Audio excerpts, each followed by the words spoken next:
وہ ہمارا ایک یعنی یوٹیوب کے اوپر کلپ چڑھا تھا، اس کے اوپر ہم نے تھمبنیل بنایا تھا قادیانی فرقہ کو دعوت اصلاح. تو بعض لوگوں کی طرف سے یہ فیڈ بیک آیا یہ آپ قادیانی مذہب کا لفظ استعمال کریں. نعوذ باللہ من ذالک، مذہب کا لفظ تو استعمال ہو ہی نہیں سکتا.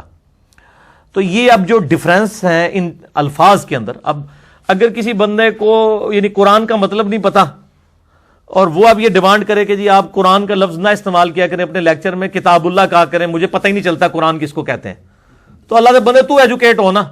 اگر تنوں فرقے کا مطلب نہیں پتا تو اللہ دے بندے ایجوکیٹ ہو. ایک غریب تو بدتمیز، یعنی ایک آپ کے پاس نالج نہیں ہے، اوپر سے آپ لوگ لوگوں کے بارے میں کمنٹس کرتے ہیں. پہلے نالج تو حاصل کریں، علم کی بنیاد پہ کریں نا. فرق عربی میں کہتے ہیں ٹوٹ کے الگ ہونے والی چیز کو، یعنی یہ جو پتا بھی درخت سے ٹوٹ کے الگ ہوتا ہے نا، اس کو کہتے ہیں یہ فرق ہو گیا، الگ ہو گیا. فرقے کا لفظ ہی اپروپریٹ ہے قادیانیوں کے لیے کہ وہ امت کی مین سٹریم سے ٹوٹ کے الگ ہو چکے ہوئے ہیں، ٹھیک ہے، اور انہوں نے ایک ایسا عقیدہ گھڑ لیا جس کی وجہ سے امت کو ان کے خلاف تکفیر والے معاملے میں اجماع کرنا پڑا. اسی طریقے سے یہ اہل سنت کا آف شوٹ تھا، اہل سنت کا ایک فرقہ ہے، یہ شیعہ سے نہیں نکلا، یہ سنیوں سے فرقہ نکلا ہے. اسی طریقے سے شیعہ کا ایک فرقہ نکلا ہوا ہے، وہ ہے نصیریہ شام کے اندر. یہ تو انڈیا پاکستان بنگلہ دیش میں پایا جاتا ہے نا قادیانی فرقہ. احمدی اپنے آپ کو کہتے ہیں، اور بعض ان کا ایک چھوٹا سا اختلاف کے ساتھ ایک لاہوری گروپ بھی ہے. یہ اہل سنت سے جو ہے فرق ہوا ہے، فرقہ بنا ہے.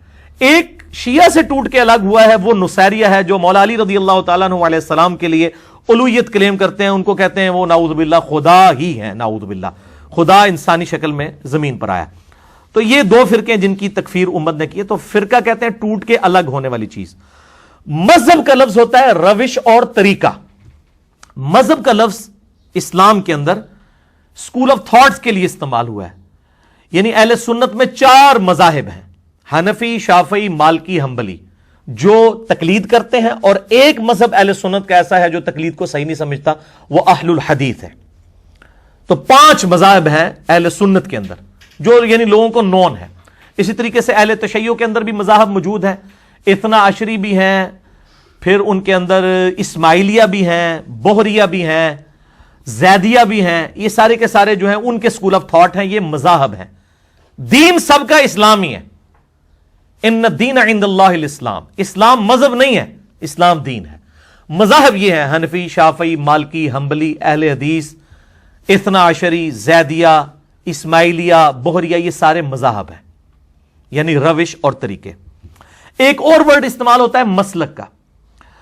مسلک کہتے ہیں کسی راستے کی پیروی کرنے کو. تو یہ جو راستے آپ کے سامنے ہیں وہ راستے تو ہم سے ڈھکے چھپے نہیں ہیں. بریلوی، دیوبندی، اہل حدیث، یعنی وہ مسلک وہ خود یہ کہہ رہے ہوتے ہیں، ہم تو نہیں ان کو چھیڑنے کے لیے کہتے، وہ خود کہتے ہیں مسلک اہل حدیث زندہ باد، مسلک بریلوی زندہ باد، مسلک دیوبندی زندہ باد.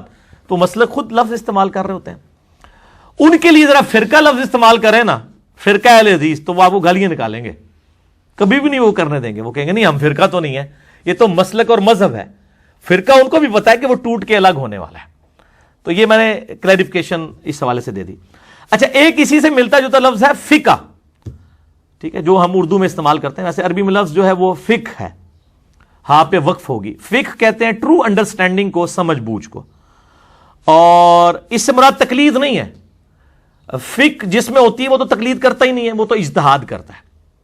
تقلید کا تو مطلب ہے اندھے بند کے کسی کے پیچھے چلنا. یعنی وہ جو جانوروں کے گلے کے اندر پٹا ڈالا جاتا تھا نا، اس کے لیے لفظ جو ہے وہ قلائد کا لفظ قرآن حکیم میں استعمال ہوا ہے. تو تقلید کہتے ہیں لائی لگ، جس کو پنجابی کہنے ہیں نا سی، یعنی اندھے بند کے کسی کے پیچھے چلنا بغیر دلیل کے. تو مقلد، تقلید کرنے والا کبھی فقی نہیں ہو سکتا، فقہ پہ چلنے والا. یہ 2 اپوزٹ ورڈ ہیں، یہ سیم ورڈ نہیں ہے. اور میرا یوٹیوب پہ ایک کلپ یہ بھی چڑھا ہے فقہ اور تقلید میں کیا فرق ہے. اور ایک یوٹیوب کے اوپر ایک میرا کلپ ہے بڑا امپورٹنٹ ہے، پچھلے دنوں میں اس کو دوبارہ چڑھایا ہے، بڑا خوبصورت تھمبنیل بنا کے قرآن حکیم اور نیچے کتب ستہ دکھا کے، بخاری، مسلم، ابو داؤد، ترمذی، نسائی، ابن ماجہ. اہل سنت کا منہج کیا ہے؟ اہل سنت، اہل الحدیث یا اہل السنہ، اہل الحدیث کا منہج کیا ہے؟